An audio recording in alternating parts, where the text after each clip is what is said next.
Alright, hello everybody. Part 7 of my Unreal Engine crash course, and today it's all about maps. So, for the last 6 episodes we've been using this map that comes with the third-person template, and we've been modifying it a bit by adding some stuff, but today we're actually going to create our own maps for the first time ever. So, since map files are special files, it makes sense to create a folder for them specifically, titled Maps. And here we will add our map files. So we could right-click and go to Level, but that would create a new blank level, and we can actually do one better. We can go to File, New Level, and now we can select from a few presets. The one we're going to use is Basic, which includes a few stuff like a floor, and actually I'll just show you. Alright, we've created our new level here. We can see it has a floor, it has a bunch of actors related to lighting and atmosphere stuff, and yeah, it looks pretty neat. So we can play this right now, but our character spawns in the air. Our character actually spawns wherever our camera is positioned, because we don't have a player start. So before anything else, let's add that. We can go up here, type player start, and drag it in. Set it to something sensible. Okay. And now when we save the level, we're prompted to save it to a specific folder. So go to there and give it a name. We're going to call it level 1. Alright. Now you can see the name has updated from untitled to level 1. And now whenever we save it, just, it doesn't prompt us to select the location anymore because we already have one. Okay, and now, just like with the other level, we can also add our own stuff in here, and it will work just fine. So, for instance, our platform with some default values, we can add a coin, and yeah, now we can play, and you can see it still works as it did in our preview level. So, now what I want you to do is you can right-click on this level and select a duplicate. What I'd like you to do is create 2 levels, 2 duplicates of this level, called levels 2 and 3. And for level 2, add a second coin, and for level 3, add 2 more. So I'd like you to do that, see if you can figure out how that works. Alright, let's do it. Right-click, level 2 is automatically selected as a name. We're still on level 1, so let's double-click on that to open up level 2. Control-C, Control-V, add a coin. Alright, now we can duplicate level 2, and it will automatically be named level 3. Unreal is quite smart. Duplicate to open up. Nothing has changed in here, but it now says level 3. So add another coin. Make it somewhat evenly spaced out. Okay, yeah, that's it. Alright, now we have these 3 levels, but they're, still here individually. We kinda need to link them up. Okay, before we do anything else, we want to set this level 1 as our level when the game opens. So, currently, if we go under Edit, Project Settings, and then on the left select Maps and Modes, you can see the game default map, the map that will be loaded up when the game starts, is still set through the third-person map, which was the map we've been using for the past 6 episodes. So, left-click and select level 1. You can see from this drop-down we have all the levels we've created. Yeah, we're gonna use level 1 for that. Okay. And you can also set the editor startup map in case you want a different map to be loaded when the editor starts. I'll leave that as the first-person map because it's kind of good for testing. Okay. So now we have these 3 levels, but they aren't connected by anything. So in the game we cannot progress to level 2 in any way, and so on. Let's change that by adding a new actor. A goal actor.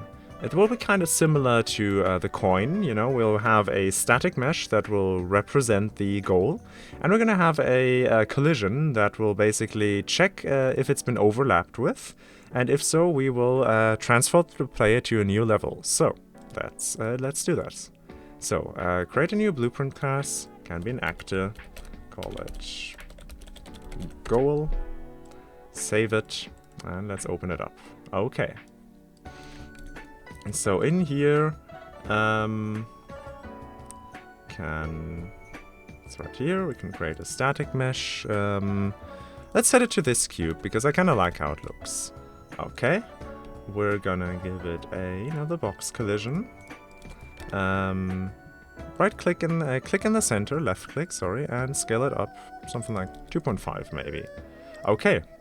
Down here, once again, we're gonna need the component begin overlap event. And just like with the coin, we're gonna check if it's, if the player overlapped this box, and then we're gonna do some stuff. So see if you can figure out how to check if it was the player that overlapped, not something else like a moving platform.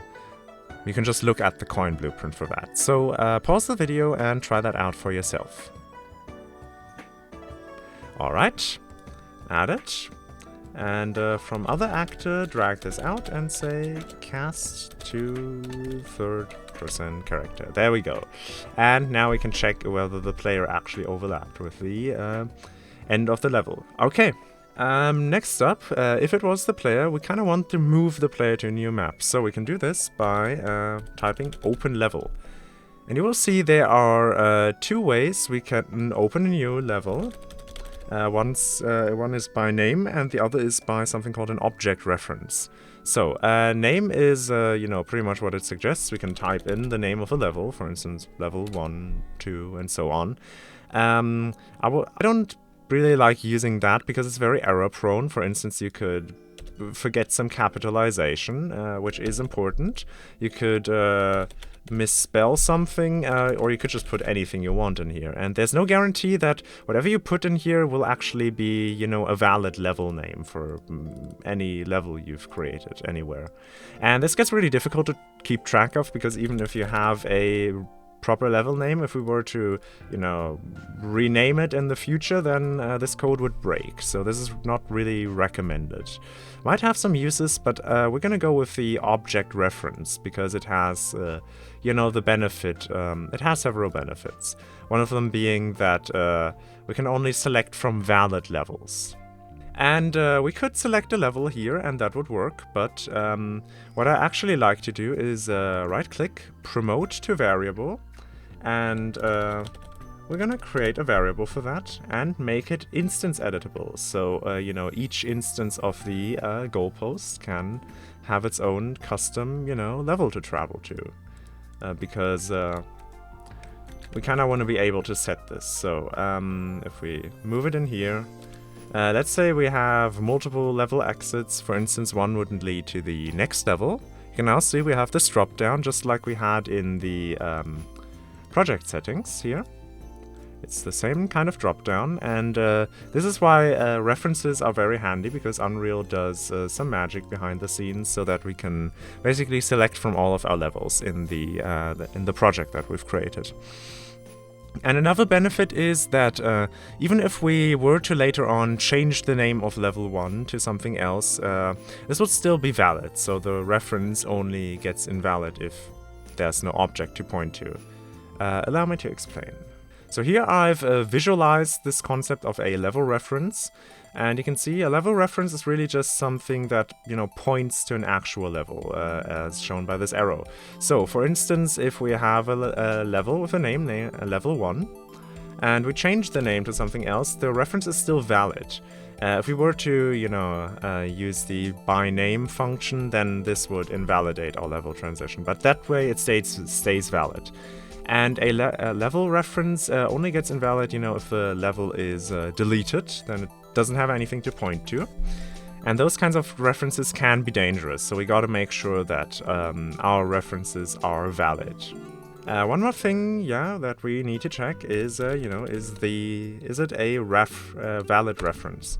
Because if it isn't, then, our game might try to open an invalid, a level with an invalid reference and crash it. This can happen rather easily.